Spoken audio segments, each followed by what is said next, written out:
Assalamualaikum warahmatullahi wabarakatuh.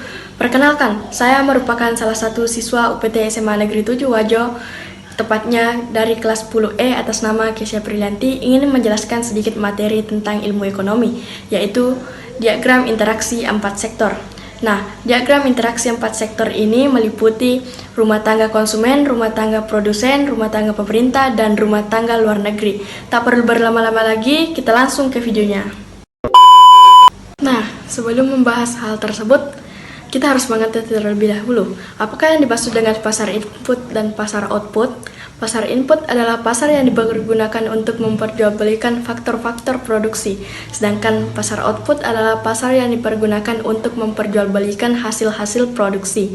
Pasar input bagi rumah tangga keluarga dipergunakan untuk menyalurkan faktor produksi yang mereka miliki, seperti tenaga kerja, modal, tanah, dan wirausaha. Adapun pasar input bagi perusahaan digunakan untuk mendapatkan faktor produksi yang akan digunakan dalam proses produksi. Pasar output bagi rumah tangga perusahaan digunakan untuk memasarkan barang dan jasa hasil produksi. Adapun pasar output bagi rumah tangga keluarga digunakan untuk mendapatkan barang dan jasa untuk memenuhi kebutuhan sehingga rumah tangga tersebut membayar uang seharga barang dan jasa yang mereka beli.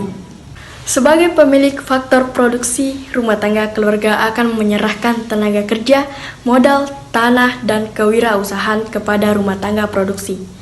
Rumah tangga produksi mengombinasikan faktor-faktor produksi untuk menghasilkan barang dan jasa yang dibutuhkan oleh rumah tangga keluarga. Sebagai imbalan atas penyerahan faktor produksi, rumah tangga produksi akan mengeluarkan sejumlah uang yang merupakan pendapatan bagi rumah tangga keluarga. Pendapatan rumah tangga keluarga bisa berupa upah, bunga, sewa, dan keuntungan. Dengan pendapatan ini, rumah tangga keluarga membayar atau membeli barang dan jasa yang dihasilkan rumah tangga produksi. Selain berinteraksi dengan rumah tangga konsumsi dan rumah tangga produksi melalui pasar input dan pasar output, pemerintah juga berinteraksi secara langsung dengan rumah tangga konsumsi dan rumah tangga produksi. Rumah tangga konsumsi dan rumah tangga produksi membayar pajak kepada negara yang merupakan salah satu pendapatan negara. Negara mengeluarkan alokasi dana diantaranya untuk sarana dan prasarana yang digunakan untuk pelayanan terhadap rumah tangga konsumsi dan rumah tangga produksi. Pembahasan terakhir kita yaitu interaksi rumah tangga luar negeri. Nah, interaksi rumah tangga luar negeri ini ada dua kegiatan yaitu ekspor dan impor. Sebelum kita lanjut dengan pembahasannya, kita harus mengetahui dua hal itu yaitu ekspor dan impor. Nah, ekspor adalah penjualan barang dan jasa serta faktor produksi dari dalam negeri ke luar negeri. Sebaliknya, impor adalah pembelian barang dan jasa serta faktor produksi dari luar negeri ke dalam negeri. Pasar input bagi rumah tangga perusahaan luar negeri digunakan untuk mendapatkan faktor produksi yang berupa modal dan TKI, dan mereka memberi imbalan atas penggunaan faktor produksi tersebut.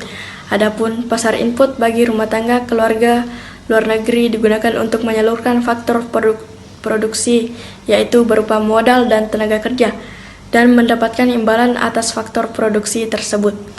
Pasar output bagi rumah tangga perusahaan luar negeri digunakan untuk memasarkan barang dan jasa hasil produksi untuk konsumen dalam negeri melalui kegiatan impor. Uang akan mengalir ke luar negeri seharga barang dan jasa yang diimpor tersebut. Adapun pasar output bagi rumah tangga keluarga luar negeri digunakan untuk mendapatkan barang dari dalam negeri melalui kegiatan ekspor.